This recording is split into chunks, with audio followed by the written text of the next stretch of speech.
আসসালামু আলাইকুম ওয়া রাহমাতুল্লাহ। কেমন আছেন সবাই? আজকে আমি এসেছি হচ্ছে আমাদের আম বাগানে।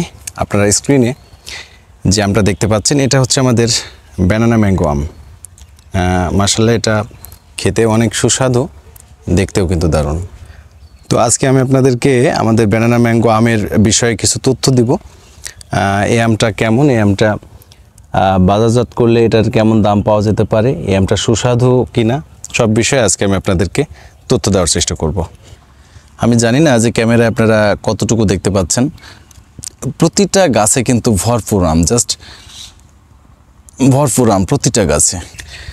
আপনারা এই যে আমটি দেখতে পাচ্ছেন, এই আমটি হচ্ছে আমাদের ব্যানানা ম্যাঙ্গো আম। এই আমটি যথেষ্ট পরিমাণে লম্বা।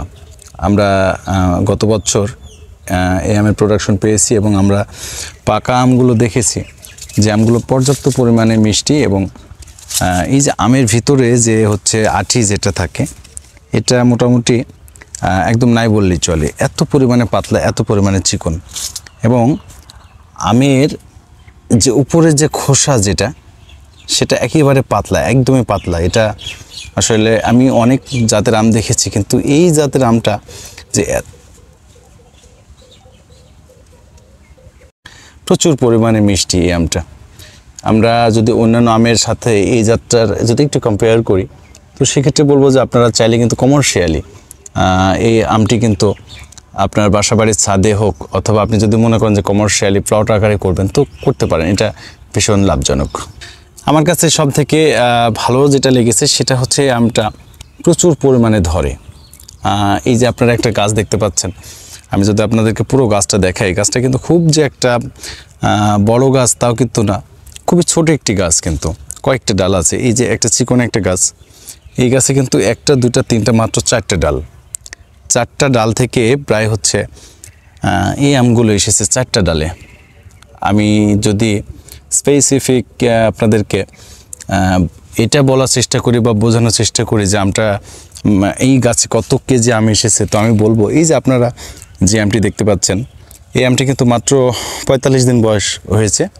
এই আমটা এখনও অনেক দিন থাকবে। এই আমটা আমরা ব্যাগিং করে দিব। ব্যাগিং করে দিলে আমটা প্রচুর পরিমাণে ফ্রেশ থাকবে, একদম ফ্রেশ থাকবে, কোনো ধরনের স্পট থাকবে না। এই যে আমটা দেখতে পাচ্ছেন, জায়গায় জায়গায় কিন্তু আমরা কিন্তু কালো হয়ে গেছে, কোনো ধরনের স্পট থাকবে না, একদম স্পট ফ্রেশ থাকবে। তো এই গাছটাতে 10 কেজির উপরে আম আছে। দেখেন গাছটা কিন্তু খুব ছোট গাছ, কিন্তু আম কিন্তু এখানে প্রায় 10 কেজি রয়েছে। এখন আমরা যেটা করতেছি, আসলে গাছগুলো খুবই ছোট হওয়ার কারণে প্রতিটা গাছের প্রতিটা ডাল প্রায় নুয়ে গিয়েছে, আমগুলো প্রায় মাটিতে ঠেকে গিয়েছে। অনেক আম আছে যেগুলো মাটিতে আসলে ঠেকে গিয়েছে।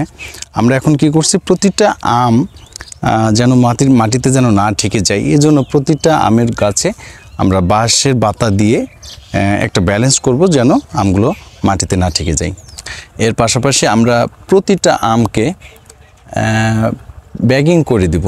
ব্যাগিং করার উদ্দেশ্য হচ্ছে আমগুলো যেন কোনো প্রকার আমে যেন স্পট না পড়ে। আমরা খুবই উন্নত মানের ব্যাগ দিয়ে আসলে আমগুলোকে ব্যাগিং করে দেব। সেক্ষেত্রে যেটা হবে, আমগুলো একদম ফ্রেশ থাকবে, আমে কোনো ধরনের স্পট থাকবে না। তো আমি আপনাদেরকে বলবো, আপনারা অনেকেই আছেন, হ্যাঁ কত সুন্দর দেখতে পাচ্ছেন, মাশাআল্লাহ কত সুন্দর একদম ফ্রেশ আম। আমাদের এই আমগুলোকে আমরা কিন্তু ব্যাগিং করব, এবং ব্যাগিং শেষে আমরা যখন এই আমগুলোকে হচ্ছে আমরা ব্যাগিং থেকে বের করি, দেখতে অন্যরকম লাগে। আমি যদি আপনাদেরকে ছোট একটি গাছ দেখাই, এরকম গাছ কিন্তু আমাদের এখানে অসংখ্য রয়েছে। আমি যদি একটি ছোট গাছ আপনাদেরকে দেখাই, খুবই ছোট গাছ, কিন্তু এই গাছটিতে যে পরিমাণে আম রয়েছে, আমি যদি আপনাদেরকে একদম সঠিক তথ্য দেওয়ার চেষ্টা করি, আমি আনুমানিক বলবো, অবশ্যই সেটা একটু কম বেশি হতে পারে। এই গাছটাতে প্রায় আপনার 1 মনের উপরে আম রয়েছে। আপনাদেরকে যদি আমি একটু দেখানোর চেষ্টা করি, এই যে গাছটা দেখতে পাচ্ছেন, প্রতি চারপাশে, অর্থাৎ চারপাশেই কিন্তু গাছটাতে আম রয়েছে। যদিও আমি ক্যামেরাতে পরিপূর্ণভাবে আমি আপনাদেরকে স্পষ্টভাবে হয়তোবা দেখাতে পারতেছি না। প্রতিটা ডালে আমি আরও কয়েকটা গাছ আমি আপনাদেরকে একটু দেখানোর চেষ্টা করতেছি। এই যে যেমন এই গাছটি দেখুন, গাছটি যে খুব বেশি বড় মানের গাছ তাও নয়, গাছটি কিন্তু খুব ছোট একটি গাছ, কিন্তু গাছের প্রতিটা ডালে ডালে কিন্তু আম এসেছে। এই যে গাছ দেখতে পাচ্ছেন, এই গাছটারও কিন্তু একই অবস্থা। অর্থাৎ আমি যদি একটু ক্যামেরা অফ না করে আমি আপনাদের যদি একটু বাগানটা একটু যদি ঘুরে দেখানোর চেষ্টা করি, দেখেন প্রতিটা ডালে কিন্তু এভাবে আম এসেছে মাশাআল্লাহ। প্রতিটা ডালে আলহামদুলিল্লাহ, প্রতিটা ডালে।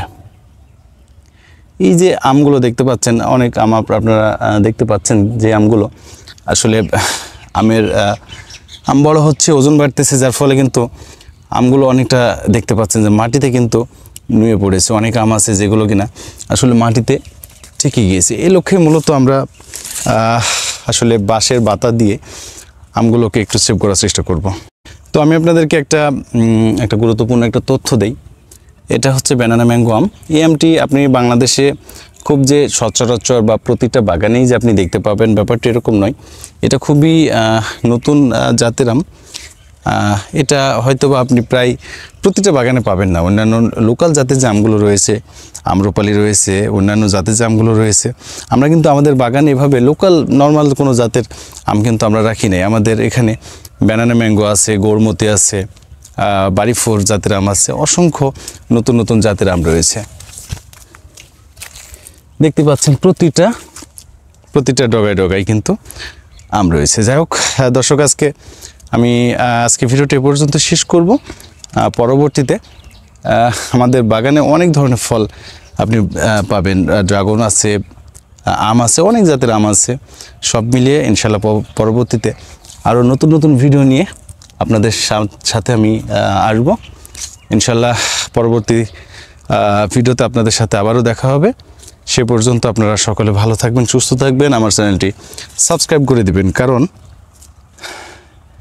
আমার চ্যানেলে আপনারা অনেক গুরুত্বপূর্ণ তথ্য পাবেন। আপনাদেরকে লাস্ট একটা কথা বলি, সেটা হচ্ছে যে আপনারা কিন্তু আপনার বাসাবাড়ির ছাদে এই যে ব্যানানা ম্যাঙ্গো জাতের যে আমটি আপনারা কিন্তু চাইলে লাগাতে পারেন। সেক্ষেত্রে আপনার পারিবারিক যে চাহিদা সেটা কিন্তু অনেকাংশেই পূরণ হওয়া সম্ভব। সকলে ভালো থাকবেন, সুস্থ থাকবেন। আল্লাহ হাফেজ।